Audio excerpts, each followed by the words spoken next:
What's up, guys? Welcome back to the channel. We are back to work on Bruised Ego today, and we have some issues with the cross member. Let me show you guys what I'm talking about. Alright guys, we're here under the car, and before, when we had the truck oil pan on, I had issues with the motor mounts lining up and bolting up. I thought it was a clearance issue with the truck oil pan, but that turns out not to be the case. As you guys can see, we have the passenger side bolted in just fine, but when we get to the driver's side, that's all the closest I can get it. The oil pan is sitting on the tab for the steering rack. So what I'm gonna have to do is cut the top part of the tabs off and drop the steering rack.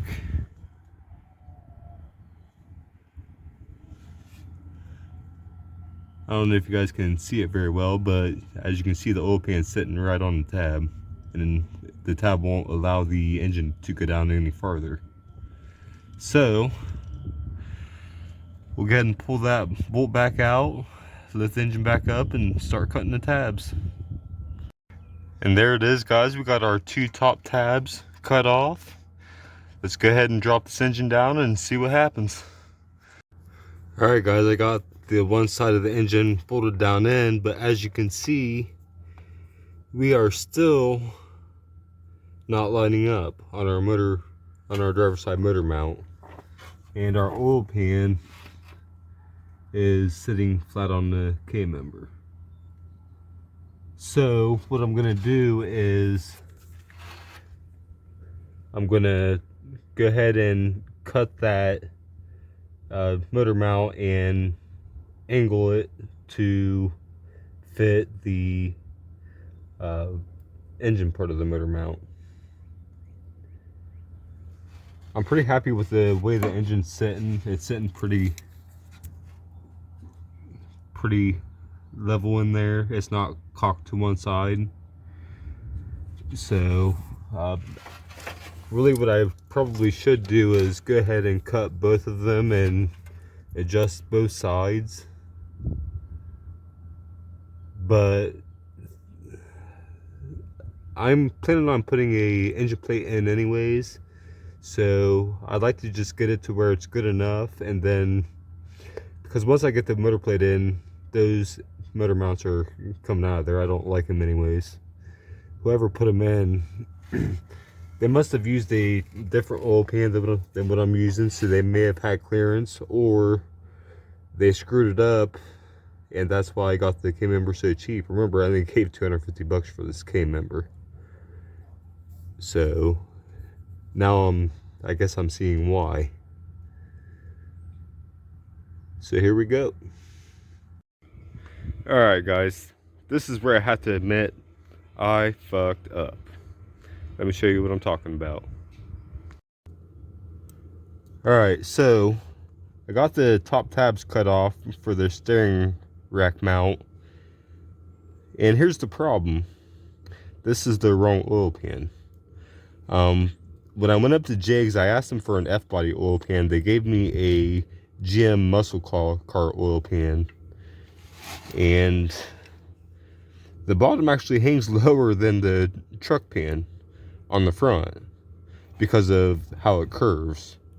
So that being said, I have to take this pan back off, get it cleaned up, and go up to Jigs and switch it out. So let's go ahead and get that done.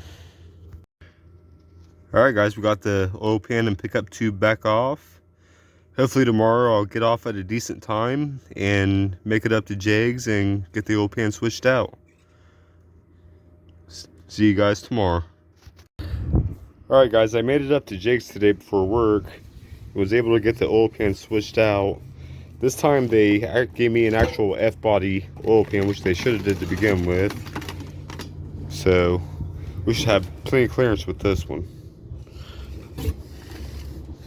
Got the oil pan, pickup tube, nuts and bolts, and the gasket. Alright guys, so I got the new pickup tube and O-ring in. Let's go ahead and test fit the pan, make sure everything's gonna clear. Alright, so with this one I am gonna have to cut the windage tray. It's hitting right here on this bolt and not allowing the pickup tube to seat all the way in, and it's also not allowing the oil pan to set flush. So I'm going to go ahead and pull this windage tray and cut it back to this bolt right here.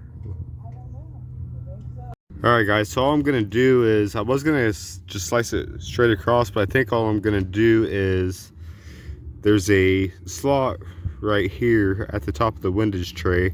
I think I'm just going to cut along that slot, then across right here.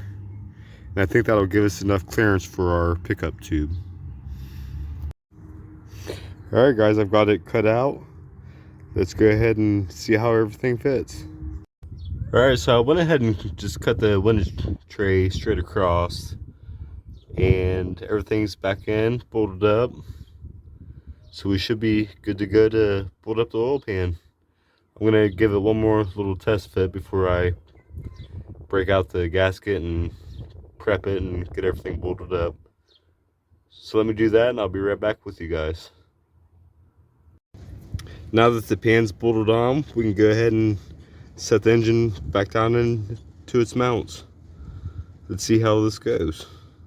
As you can see, we got the motor mounts bolted in. Everything's in place. The steering rack is where it needs to be. So now I just have some welding to do. Remember, I cut those tabs off, which I shouldn't have, but it is what it is. I have a welder, so just take a couple minutes to weld them back in, no big deal. And other than that, she's good to go. Now we can move forward with putting the engine together and get that wiring finished up. That oil pan's been a big holdup on the project. So now that that's done, we can move forward with putting everything else back together.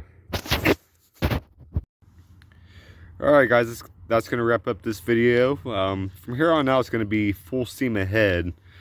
National Trails opens on April 9th for their first test and tune, so I'd like to have the car there to shake it down and see where we're at, get a baseline.